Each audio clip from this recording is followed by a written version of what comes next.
Welcome to Talk Theory. It's your host, Kiara Barnes, where I talk all things life, what makes us human, and what makes us superhuman. Sit back, relax, and join me for a chat.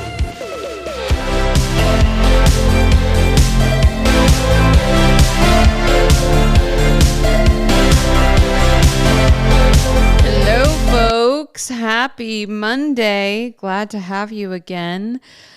Hope that this week you're starting out on a positive note. Definitely will with this episode. You can definitely follow me, all right, on Instagram if you want to let me know how you've been feeling about these episodes at official Kiara Barnes. DM me your comments, thoughts, and leave a review if you so feel pleased. I love you guys. Thanks for joining. So today, folks, we're talking dating. Ooh, spooky. Perfect for this month of October. It's not that bad, but all right, look, folks, from my earlier episodes that I am newly single. Okay, and getting back out there in the dating scene. And let me just tell you, I don't know if I was made for these streets. I'm going to tell you, these dating apps, folks, okay, I mean, really, you don't want to get me started, but I don't even know where to begin.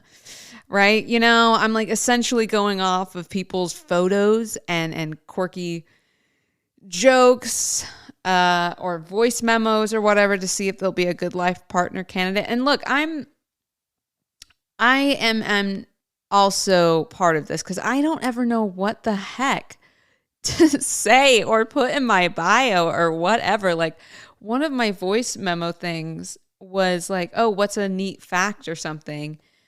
And I was talking about the planet and how waves come into the ocean and Neil deGrasse. Anyway. So all to say, I'm terrible at making these profiles. So what really ends up happening is I download the app and then delete them all. In the same breath that it took me to download. And that's the truth.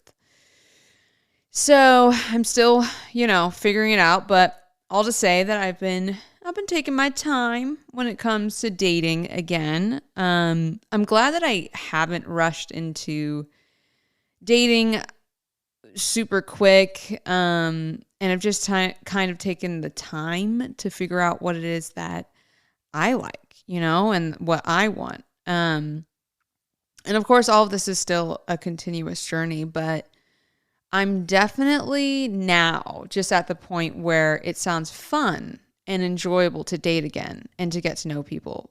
Because I think there was like a part of me maybe a few months back, right initially after the breakup, that I was like, oh, I just want to get out and da-da-da. But that was more coming from a space of loneliness rather than a true, genuine want to get to know other people and just to like socialize. Because it's not always about like dating doesn't always have to be, and this is what I'm learning, it doesn't always have to be this super intense thing. Like, sometimes it's nice just to talk, right? And like get to know people, or even just make friends. So, I think that it's a good rule of thumb in general with dating to gauge how you're feeling first.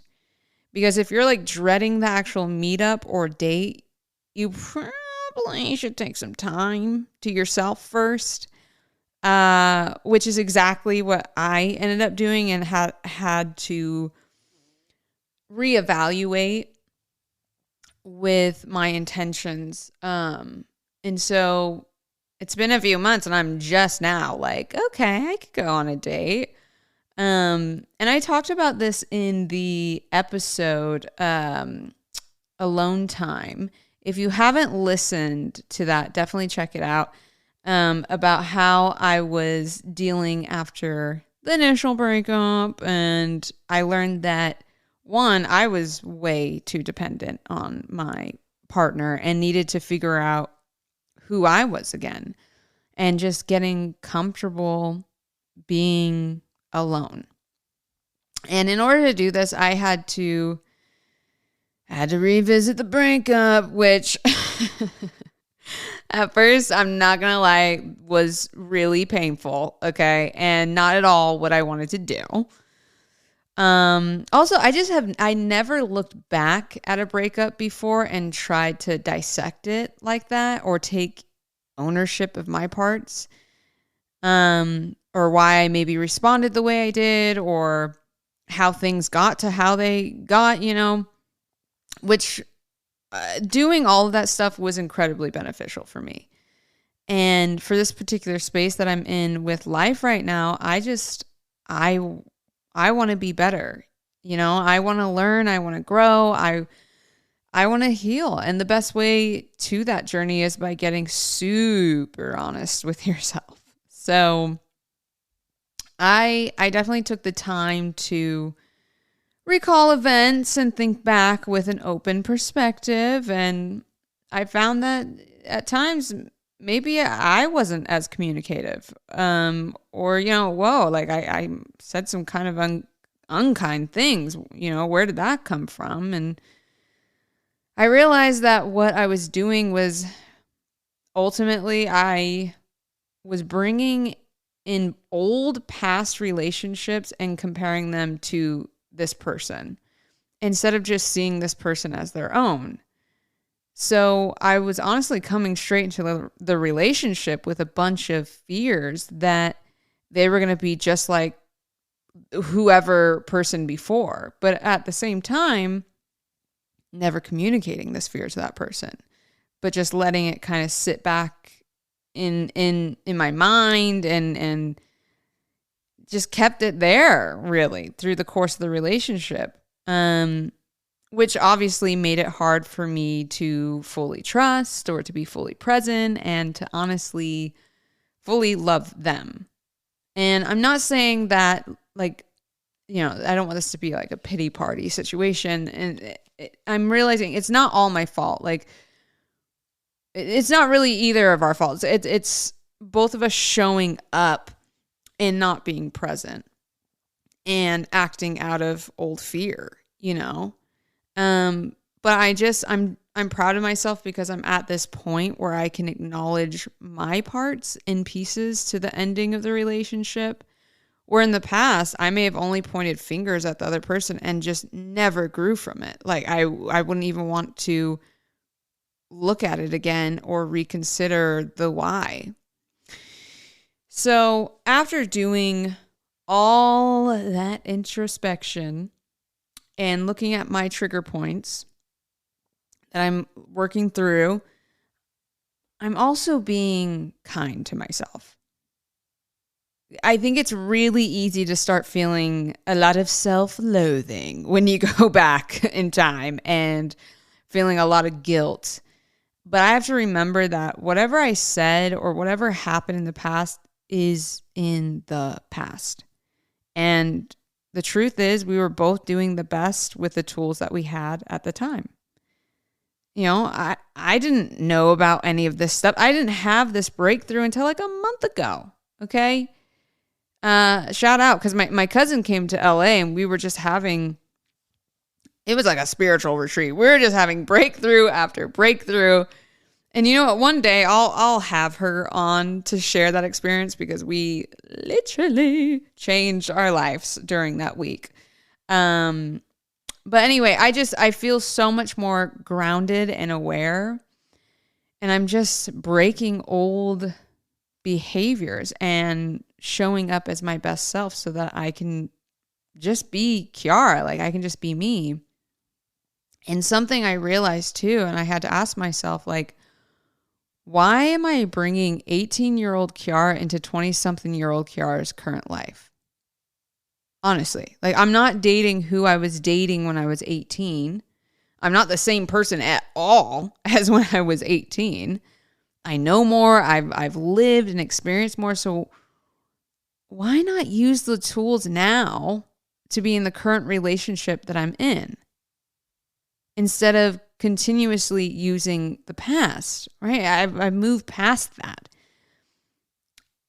And I think the honest truth to that is fear. It takes complete trust and faith to take this current moment as this moment, right? I'm not comparing this moment to a moment I had 4 weeks ago or even 4 years ago. Now it's just now. And that takes trust to do that. But especially when it comes to relationships, I think that we have these safety nets with people. And those nets include old memories. I feel like our brain sometimes likes to do this thing where it overcompensates and wants to protect by recreating old memories in your present as a way to keep you safe. And as that is good to have, to be able to use, your discernment on someone's character or behavior.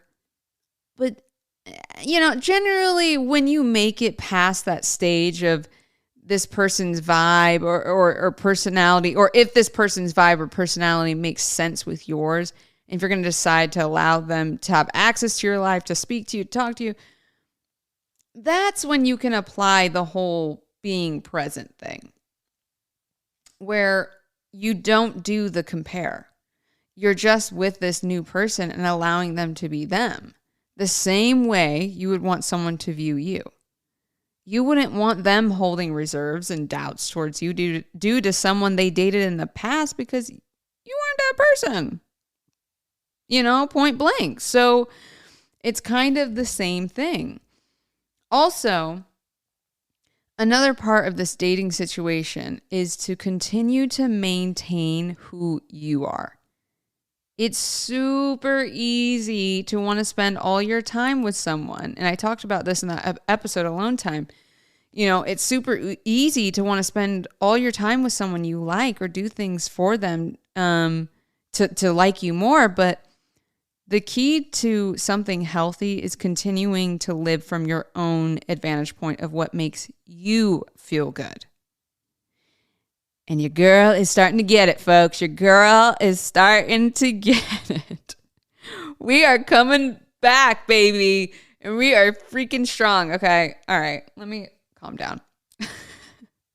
So when I'm going on these dates, all right, I'm no longer thinking, I wonder if this person will like this outfit, or maybe I should change up my hairstyle for them. No. As soon as you start doing that, you're losing your thing, your spark. And that's what people want to experience. If they wanted to date themselves, they would have just gone out alone. Period. So instead, I wear what I want to wear because I like the way it looks, the fit, the color, the whatever. I like it. Essentially doing what just feels good to me, what I like, rather than doing what I think that other person would want me to do or look or whatever. Remembering that also that I don't need this person to validate my worthiness of love, affection, time, beauty, etc. We are both sharing our time and attention to get to know one another. And instead of showing up as someone else, I'm showing up as myself. Next thing is being honest, all right? If your date asks where your favorite place is, or perhaps the place they suggested doesn't sound good, don't be afraid to speak up. If they're not open to your opinions or feelings, I don't know. That kind of tells you a bit of information about them right off the bat. It's important to still consider yourself through this process. Like for me, I really value communication. I love when someone will help coordinate a date with me. Give me time, place. It just feels like more thought was put into the meetup of seeing me or to just chat or get to know each other, right? I also think since I've been single, I've taken myself out on plenty of dates and I have a really good time. So I'm sorry, folks, but if someone can't show up in the basic areas or through the bare minimum, then I honestly, I'd rather just be with myself for the night and go out with someone else at a later time. I'm still valuing my time over anything. But with this, there is definitely balance, right? You still want to allow someone to show up as who they are, but communicating who you are and hopefully coming to a good meeting point. I think in the past, I hardly ever looked inward while dating someone. I only looked outward if I'm being real.